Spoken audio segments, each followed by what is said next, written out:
Today we are going to talk about evaluating and graphing polynomial functions.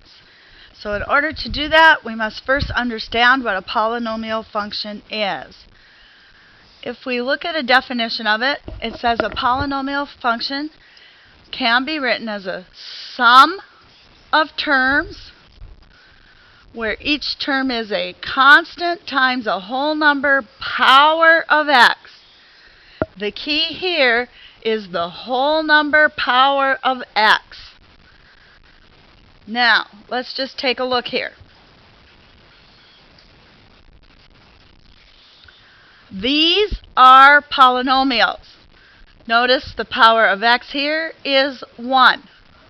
The power of x here is 5, 3, 1.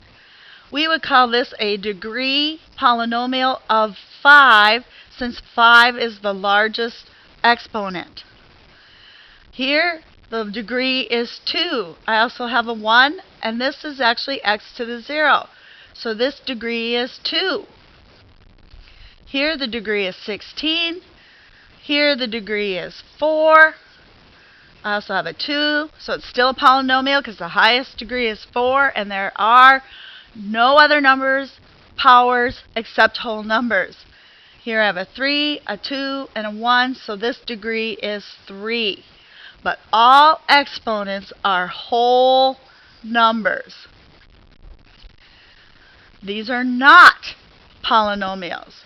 Here it appears that the exponent is 1. But anytime you square root something, we can write the expression as x plus 5 to the 1/2 power.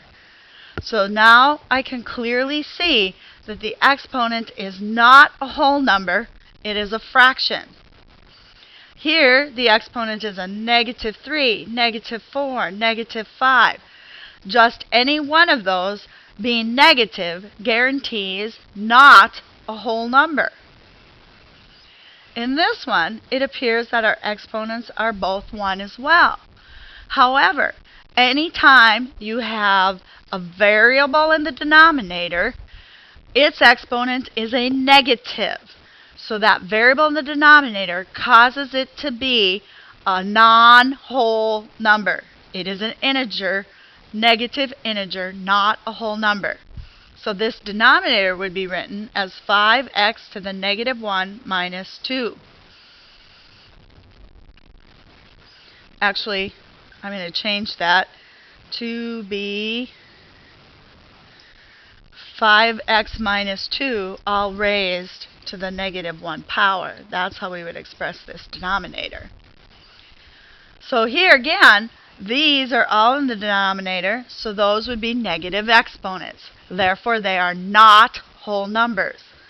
So the key to a polynomial function is that the exponents are whole numbers. So, looking at your handout, can you tell me which of these are polynomial functions? Is number 1?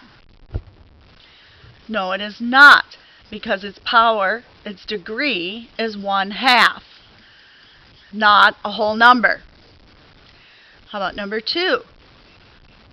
Yes, it is a polynomial function because its exponents are a 4 and a 2, which are whole numbers. Number 3, not a polynomial function because this has an exponent of 1/2. Number 4, 3 and x. If our exponent is x, we can choose it to be anything we want. Therefore, could it be a fraction or a negative number? Yes, it can.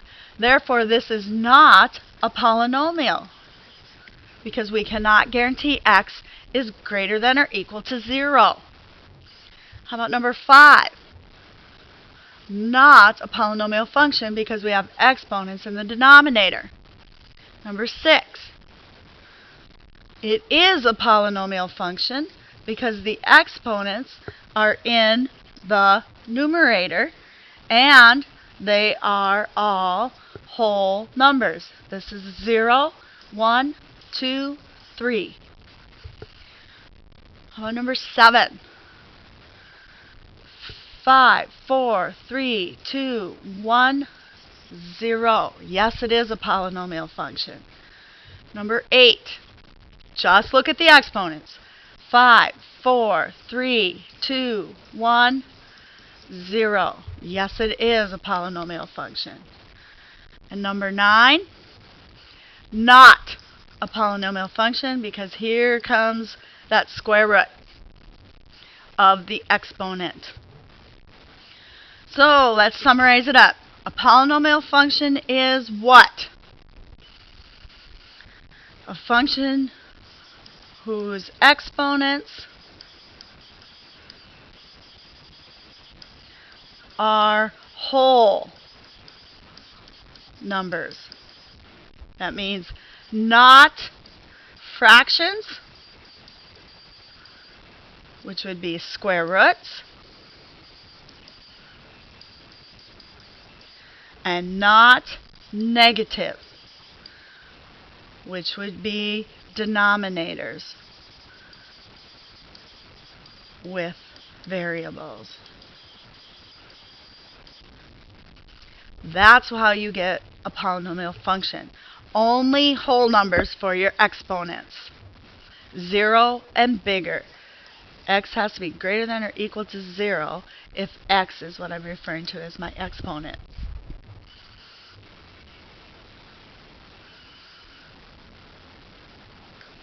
All right. So let's summarize it up. If I have a degree of 0, we call that a constant. It meant f of x equaled a number. For example, f of x equals 3. The reason that is a polynomial function is because it means 3x to the 0, which is 3 times this value of x to the 0 is 1, which is 3. If the degree is 1, we've called that linear.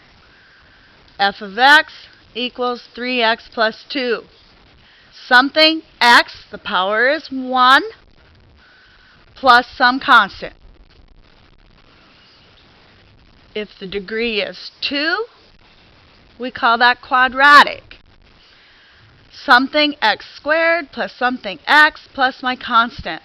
So f of x equals 3x squared plus 2x minus 1 would be an example of a quadratic. When the degree is 3, we call that cubic. Something x cubed plus something x squared plus something x plus constant. So f of x equals 3x cubed plus 2x squared plus x minus 2 would be a cubic. The highest degree is 3. And then the one that has a name is called quartic. That is the 4th degree. Something x to the 4th plus something x cubed plus something x squared plus something x plus my constant. So f of x equals 3x to the 4th plus 2x cubed plus 3x squared minus 2x plus 1 would be a quartic. Anything higher than that, we just call an nth degree and an nth type. So if it's a 5, it'd be a 5th degree. So it'd be the 5th type. If it's 100, it's a 100th degree, the 100th type. Okay, there are 2 ways that we can solve polynomials. First is by direct substitution, which simply means when we want to evaluate the polynomial, and maybe I should say evaluate is what this means. You just take your value and substitute it in for every x you see in your polynomial. That's direct substitution. The second, which is new, is called synthetic substitution. To do synthetic substitution, first you must write down all the coefficients of every degree term. Every single degree must be accounted for. So if there is not a square term, you would put its coefficient as 0 because it does not exist. Then you will put what you're trying to evaluate it as in the divisor box.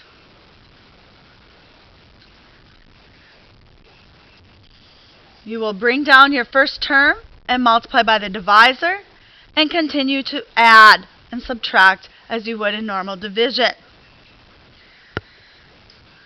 Finally, whatever remainder you are left with is the value of the polynomial. Whatever remainder you're left with is the value of the polynomial. This is just a game plan for synthetic substitution. It is much easier to do than it is sometimes just to write down the steps.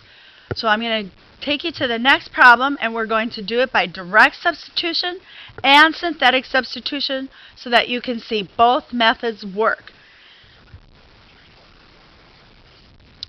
So please write down f of x equals 3x to the 5th minus x to the 4th minus 5x plus 10. That is f of x equals 3x to the 5th minus x to the 4th minus 5x plus 10. So by direct substitution, we're going to directly plug 3 in for x. So f of 3 would be 3 times 3 to the 5th minus 3 to the 4th minus 5 times 3 plus 10, which is 3 to the 5th times 3 is actually 3 to the 6th. Somebody have that?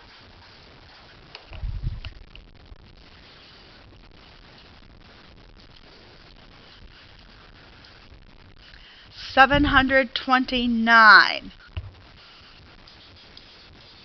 minus 3 to the 4th. 81 minus 15 plus 10 is 729 minus 81 minus 15 plus 10. 643. So by direct substitution, it means just directly plug in your value for x. To show you synthetic works, we are copying down all coefficients of every term. So here's my 5th degree, 4th degree, first degree. So I need to add in plus 0x cubed plus 0x squared because I need every degree accounted for. So here would be 4th degree, 3rd degree, 2nd degree, 1st degree, and this would be the 0 degree because a constant is x to the 0. So the coefficient of my 5th degree is 3. My 4th degree is negative 1. My 5th degree, actually my 3rd degree, 0. 2nd degree, 0. 1st degree, negative 5. And 0 degree, 10. So everyone is accounted for. And just to make sure, I can count 5, 4, 3, 2, 1, 0. Now every space is accounted for. So then it said, write down your first term and multiply by your divisor. 3 times 3 is 9. Combine. Negative 1 and 9 is 8.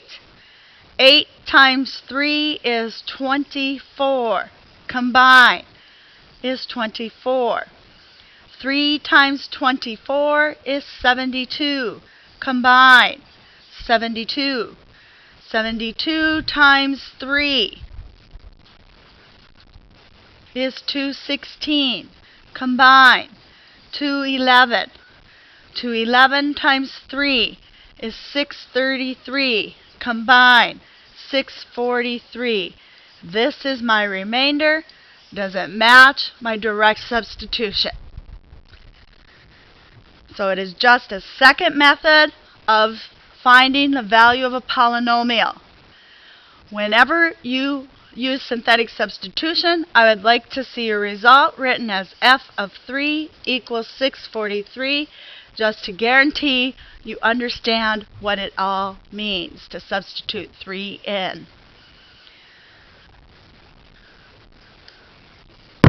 Let's try one more by synthetic. Would you please write down 5x cubed plus x squared minus 4x plus 1. 5x cubed plus x squared minus 4x plus 1. And we want to evaluate it at 4. So f of 4. 4 becomes my divisor. I have 3, 2, 1, 0 accounted for. Coefficient is 5. 1. Negative 4. 1. Bring down my first term, 5. 5 times 4 is 20. Combine, 21. 21 times 4 is 84. Combine, 80. 80 times 4 is 320. Combine, 321. Remainder, f of 4 equals 321. There, you've just evaluated it. Now, some people might think direct substitution is easier, and it might be for these smaller polynomials, but try a 10th power. See which one's easier. All right, one last thing we're going to do is check out some end behavior. So I'm going to first I'm going to shrink this down, if I can get it. And then I'm going to pull up my calculator.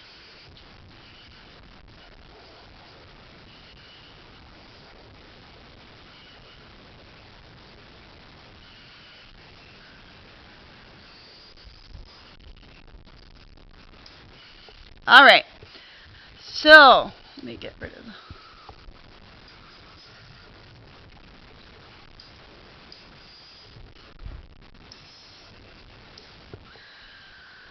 y equals. Make sure you have all your plots off and you have all your y equals cleared out. We're going to put in x cubed, so that is x raised to the 3rd power. And then we're going to put in negative x cubed. And we'll look at both of these at the same time. We already know, what a square looks like. A square gives me a polynomial. And a negative x squared would give me a polynomial opening down. So what do you think this negative is going to do here for the cube?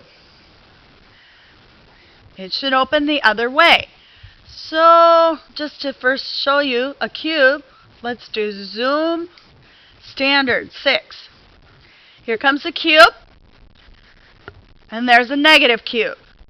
So a cube does this swirly S thing. The negative cube just flips it and does the backwards S. Quartic. Let's take a look at a quartic. Let's change these to 4s.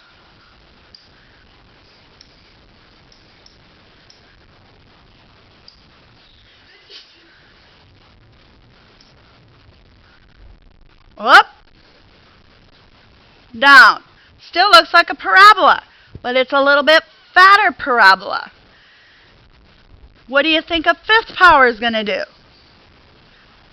Well, let's take a look. Change these to 5s.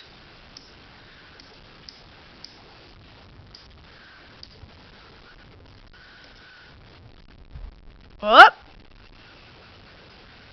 There's the other one. Again, they look like cubes, only a little fatter. What do you think is going to be a 6th power? I hope by now you're thinking, oh, it should be parabolic, only a little fatter. Oh, there we go, parabolic. So it acts like 4th powers. So what can we say about all these? Squares, fourths, sixth, eighth, 10th, 12th, 100th powers are all going to be parabolic. Cube, 5th, 7th, 9th are all going to be cubic. They're going to be that S form. So when we look at end behavior, we're going to say as x approaches positive infinity. So what that means is, let's go back to the cubic. Let's just look at x cubed. And let's take off the negative. There we go.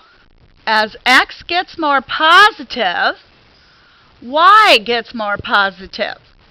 As x gets more negative, my y's get more negative. On cubic, 5th, 7th, 9th, all odd powers. On even powers, let's change that to a square or a fourth or whatever you want. As x gets positive, y gets positive.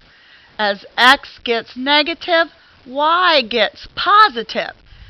So all evens will be positive, positive. But if we put in the negative value, let's put in a negative in front of this.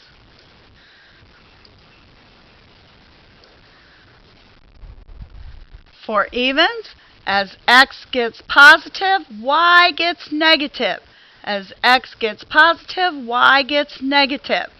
So it's just the opposite of what happened with the positive function. So let's see if we can put that down in words. Describe the end behavior of negative x squared plus 1. X squared, you know, is going to be a parabola. The negative is going to make it open down. It'll shift over 1. That part's not as important as what will happen. So as x gets negative, as these x values get more negative, the y's get negative. As x gets positive, the y's get negative.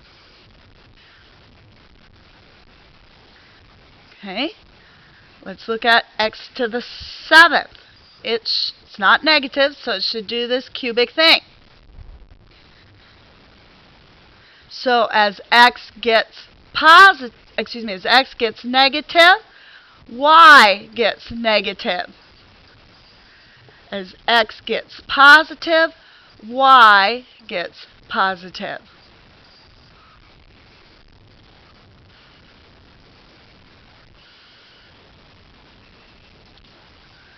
So when it's a constant, we have a line. So the end behavior, as x gets positive, y gets positive. As x gets negative, y could get negative. Linear, same thing, a line. Quadratic, can you see this?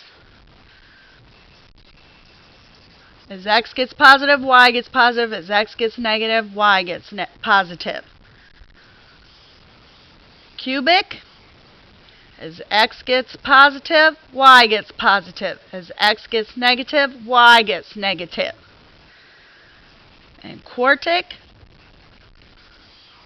was this parabolic? As x gets positive, y gets positive. As x gets negative, y gets negative. We can also have this W for quadratic, for quartic. Again though, as x is getting positive, so is y. As x is getting negative, so is y.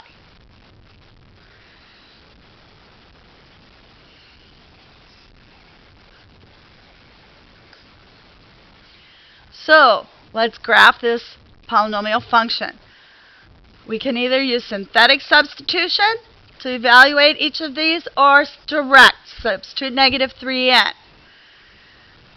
If I put negative 3 in there, I'd have negative 3 cubed plus 2 times negative 3 squared minus a negative 3 plus 3. Negative 27 plus, this is 9, 18, plus 3 plus 3, which is negative 27 plus 18 plus 3 plus 3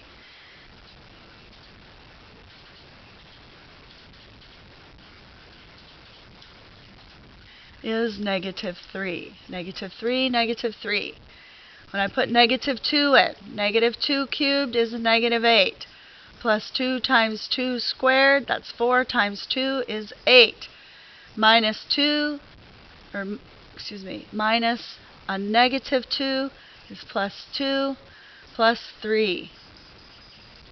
That's 0, 5. Put negative 1 in, I'd get negative 1 plus 2 plus 1 plus 3. 1 plus 1 is 2 plus 3 is also 5. If I put in 0, I get 3. If I put in 1, I'd have 1 plus 2 minus 1 plus 3. 3 plus 3 is 6, minus 1 is 5.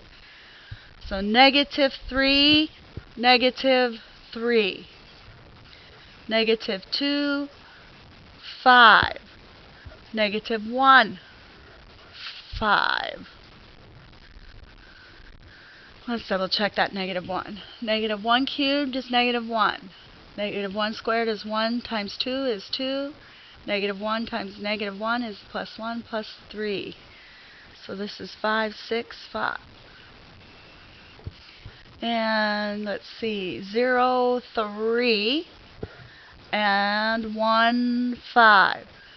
So we've got this happening. And if it's cubic, it should be that S form. So you're just going to plug points in and graph it.